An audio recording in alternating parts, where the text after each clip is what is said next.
Hey humans, this is Monster69 and welcome to my Evil Within 2 review. Oh yeah.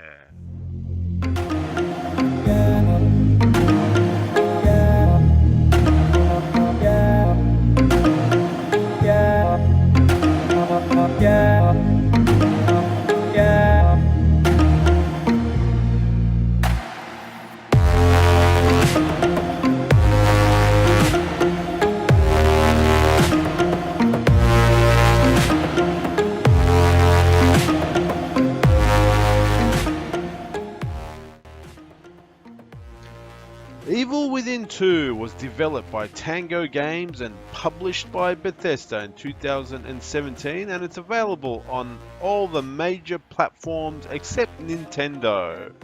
And this game, guys, can be described as one hell of a crazy roller coaster ride indeed.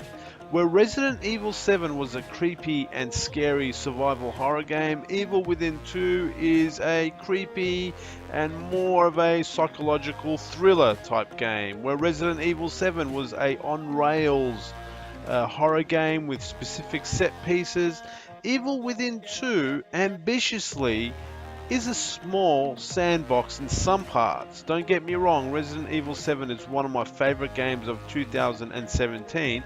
I just wanted to contrast the differences for those thinking about buying this game. Now, the story takes place 3 years after Evil Within, and you play as Sebastian Castellanos,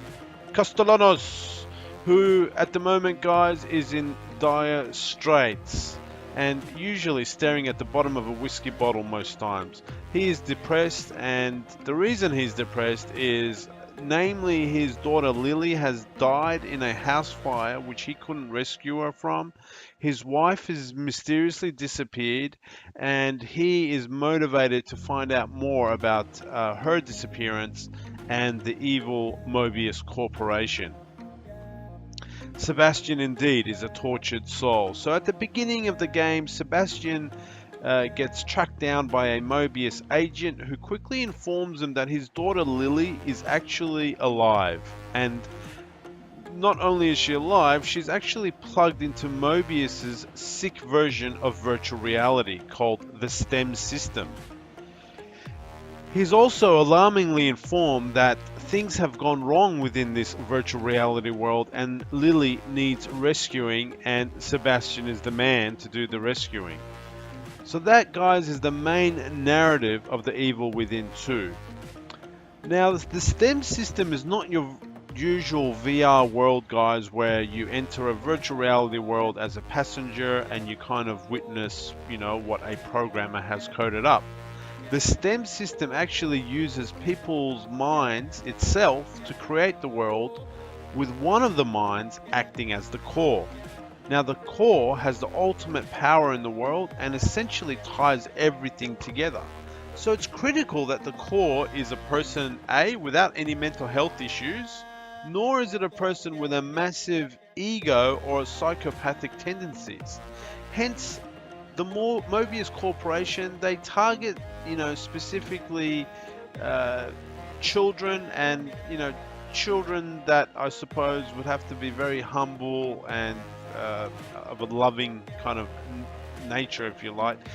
Hence, Lily was essentially kidnapped and used as the core.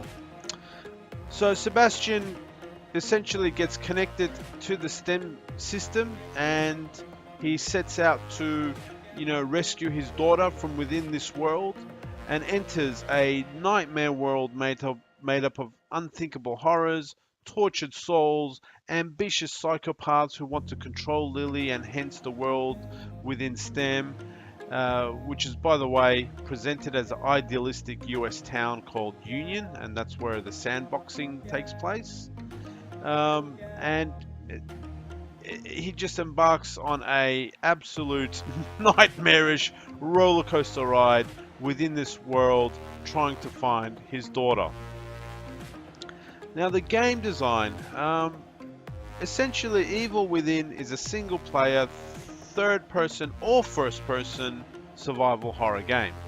Stealth play is a major part of the game, and collecting scarce resources like ammunition, crafting parts and weapons is a must. Stealth, looting, and major boss fights are what make up the pillars of this game. Also, what I found to be very interesting is an ambitious decision by Tango Games to make this game a sandbox, open world-ish game. You are free to explore a small section of Union at will, which is risky game design. Now, why is it risky? Because I think at the moment, I believe if you want a excellent horror game like Resident Evil 7, Silent Hill, and Alien Isolation, you cannot have a full open world. And the reason is, horror games need coordination. It needs set pieces, for the developer to present, jump scares or scary moments or character building and stuff. So open world mechanics play against this type of behavior. So for a horror game to have open world type mechanics is indeed ambitious. It could have absolutely been a disaster.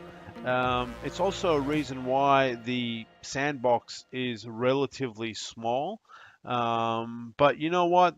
Tango Games, they took the gamble and it ended up being a very solid balance between a small sandbox without losing the scary or thrilling set pieces that you would typically have in a horror game. So brilliant work to Tango Games. I think it was a brave move and it paid off. The combat is also fun. Using stealth to get close or avoid the horrors completely. You can use several weapons like the versatile crossbow, which in itself can do several things.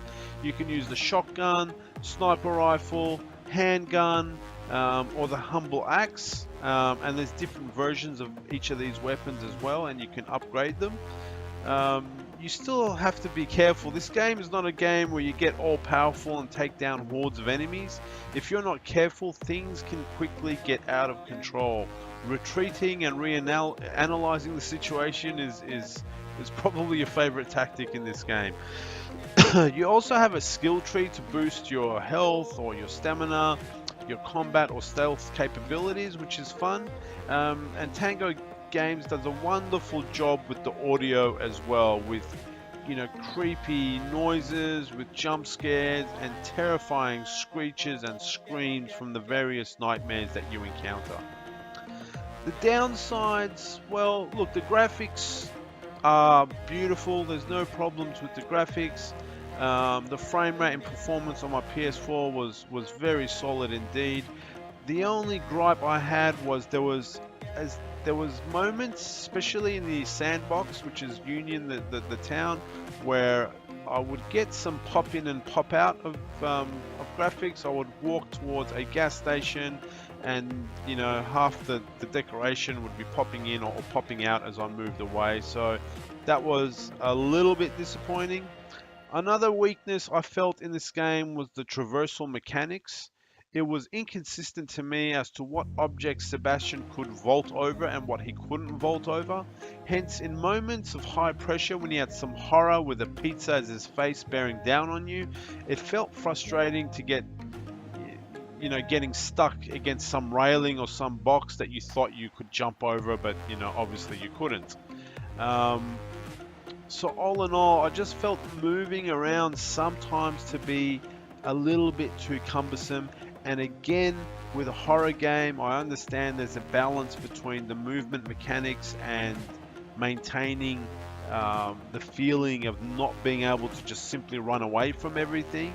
But there were seriously some identical boxes that in one instance I could vault over and in another instance I couldn't vault over. So if the game kind of expressed to me my limitations a little bit clearer, I would have been a lot more happier.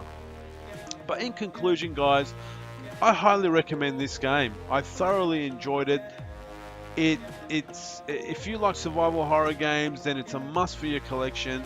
It succeeds in creeping you out. It has very satisfying combat. It has an absolutely crazy storyline with a roller coaster of a ride especially during the second half of the game.